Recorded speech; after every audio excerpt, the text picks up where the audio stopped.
మన ప్రభువును ప్రియరక్షకుడునైన యేసుక్రీస్తు శక్తిగల నామంలో మీ అందరికీ శుభములు. ప్రియమైన దేవుని బిడ్డలారా, మరి ఎలా ఉన్నారు? మరి ఎండా వేడి నుంచి తప్పించి ఎంతో ఆరోగ్యాన్ని ఇచ్చి ఆయుష్నిచ్చి మరొక నూతనమైన దినాన్ని చూడటానికి దేవుడు కృప చూపించిన విధానాన్ని బట్టి మరొకసారి ఆయనకి వందనాలు చెల్లించుకుంటున్నామండి. మరి ఈ దినము దేవుడు మనకిస్తున్న వాగ్దానము 2 సమూయేలు గ్రంథము 22వ అధ్యాయము 40-41 వచనములు.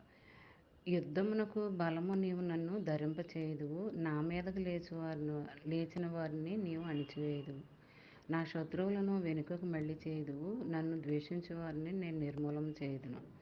ప్రియమైన దేవుని బిడ్డలారా, మరి దేవుడు ఈ వాగ్దానంలో నీకున్న శత్రువులందరినీ కూడా నీ మీదకి రాకుండా వాళ్ళని అణిచివేస్తానని మాటిస్తున్నాడండి.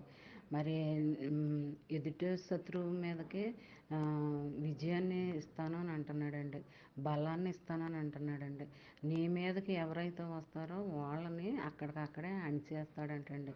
నీ మీదకి శత్రుబలం అనేది ఏది కూడా రానివ్వకుండా చేస్తానని అంటున్నాడండి. అంతే కదండి, నీకనేది ఒక అపజయం అనేది రాకుండా నీ చుట్టూ, నీ కుటుంబం చుట్టూ, నీ బిడ్డల చుట్టూ క్షేమాన్ని ఉంచుతాడంటండి. నిన్ను అవమానించి ద్వేషించి మాట్లాడే వాళ్ళందరినీ కూడా నీకు అనుకూలంగా మారుస్తానని అంటున్నాడు. ఇలాంటి ఆదరణకరమైన మాటలు దేవుడు ఈ దినము నీకు ఇచ్చాడు అంటే అది దేవుని యొక్క ఉచితమైన కృపనే మనము అనుకోవాలి.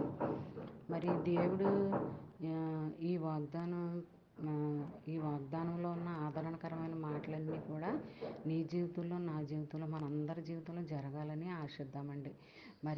ఈ వాగ్దానం, చిన్న వాగ్దానం మైండ్లో పెట్టుకుని ధ్యానించుకుంటూ ఉంటే ఆ దినమంతా కూడా ఎటువంటి శత్రు భయం అనేది నీకు కలగదండి. అది ఆఫీస్ విషయంలోనా, వ్యాపార విషయంలోనా, కుటుంబం విషయంలోనా, అది ఏ విషయంలోనైనా సరే నీకు నీ దరిదాపులకి రానివ్వనని దేవుడు నీకు ప్రామిస్ చేస్తున్నాడు అనమాట అండి. ఈ దినమంతా కూడా ఈ వాగ్దానము నీ ఫ్రెండ్ సర్కిల్లో ఉన్న వాళ్ళకి అందరికీ కూడా పంపించండి. ఎందుకంటే చదివిన వారు దీవించబడతారు, మీరు దీవించబడతారండి.